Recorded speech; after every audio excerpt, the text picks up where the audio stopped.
Today, telephone has become an integral part of our life. It has evolved over the years with newer technology leading to mobile phones. Days of looking for a phone booth and waiting in queues to make that urgent call are thankfully over. You can now stay connected with people from the remotest of places and attend an emergency faster. Mobile phones have indeed made our life so much easier. This newer technology has also brought in some concern of radiation hazards.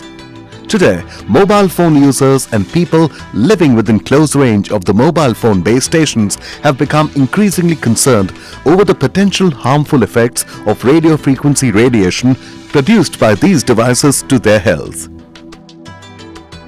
A number of contradictory opinions in the media has left people more confused.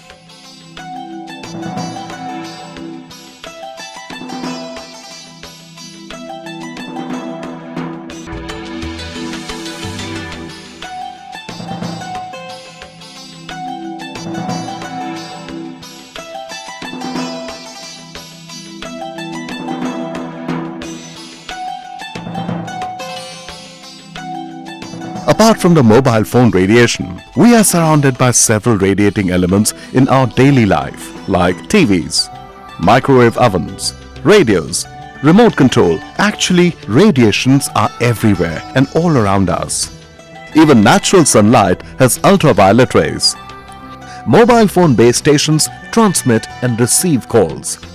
Being two-way radios, they produce RF radiation to communicate. RF radiations emitted by the towers are a part of electromagnetic spectrum, which comprises of non-ionizing and ionizing radiations. Non-ionizing radiation is of low frequency and therefore not harmful, whereas the ionizing radiations are of high frequency rays such as X-rays, gamma rays, which can damage the biological tissues. Power lines, mobile phones, household electrical appliances, AM and FM radios, etc. are of extreme low frequency and lie in the non-ionizing range of spectrum, therefore are not harmful. Exposure of the human body to RF radiation is measured by power density, which is the power incident on human body per unit area.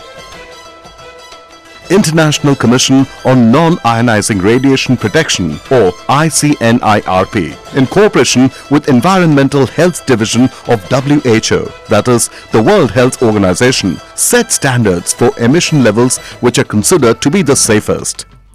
And so my presence here is not to convince India or any other country to adopt the ICNIRP guidelines. By the way, they have to a larger extent already been adopted, implemented in this country. The ICNIRP guidelines are followed in various countries across the globe. In India, the Cellular Global Services for Mobile Communication, that is GSM services, are being operated in 900 MHz and 1800 MHz frequency band. For 900 MHz band, ICNIRP has limited the permissible power density at 4.6 watt per square meter, and for 1800 MHz band, the permissible power density is 9.2 watts per square meter. The threshold limit, which is when the body actually starts feeling the effects of the radiation, is 230 watt per square meter for 900 MHz and 460 watt per square meter for 1800 MHz. From which the ICNIRP limit is 50 times lower. In India, the Director of Telecommunication from 1st April has proposed that the limit of the power density for 900 MHz should be 0.46 watt per square meter and for 1800 MHz it should be 0.92 watt per square meter, which is 10 times lower than the ICNIRP guidelines and 500 times lower than the threshold limits. This is already implemented by DOT since September 2012.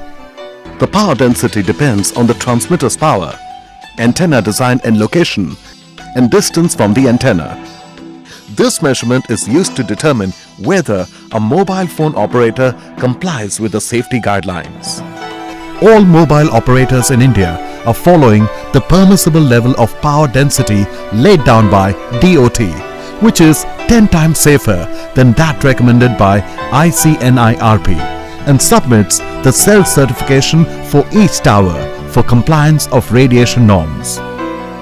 A penalty of 5 lakh rupees is applicable if any mobile operator is found not meeting the norms.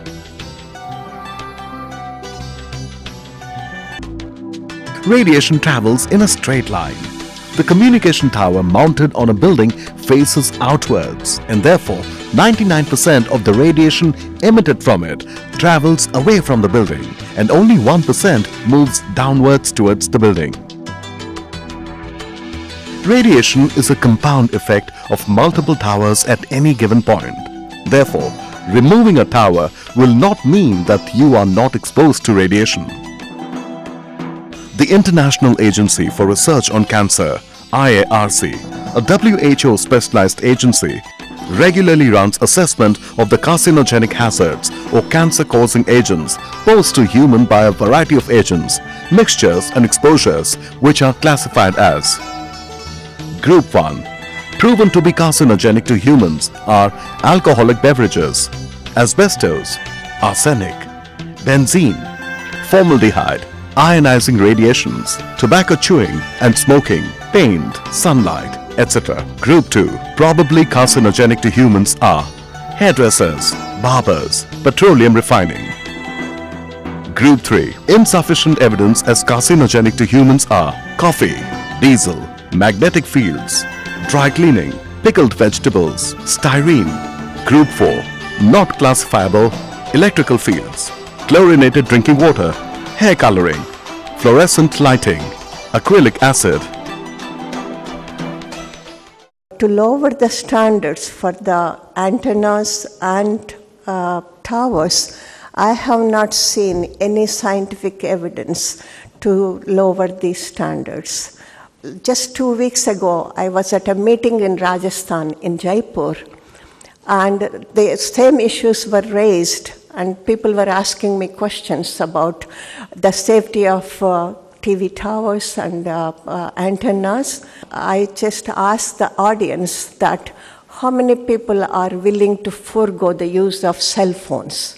None of them raised their hands, but they are concerned about the towers. I see no evidence as an independent scientist that there could be a danger for the existing limits, and the limit should be lower. Power multiplied by time is energy. You cannot define power without defining the time limit. The question you asked is that, is it applicable for 1 hour or 1 week or 1 month or 1 year? I would like to say that I am a scientist who worked with this sort of systems, both in animals and in cells. We have exposed the cells for 10 watts per kilogram for 24 hours or whole lifetime of the animals, and we have not seen any cancers or any ill effects on those animals. We have exposed the animals for 2 years continuously at 5 watts per kilogram or 10 watts per kilogram. It is not just for 1 hour or 1 week or 1 month. It is for the whole lifetime. The animals were kept in the cage, constantly exposed to these RF fields. Okay, that gives you the answer whether it is for 1 hour or 1 month or 1 year. They are exposed for 2 years. The experts in the health industry have really not found anything which is scientifically documented, which says that there is a risk of tumor being generated in the head, or any ear problem coming up, or maybe the pacemakers going haywire if the cell phones vibrate. So, go ahead and take that call. You have nothing to worry about.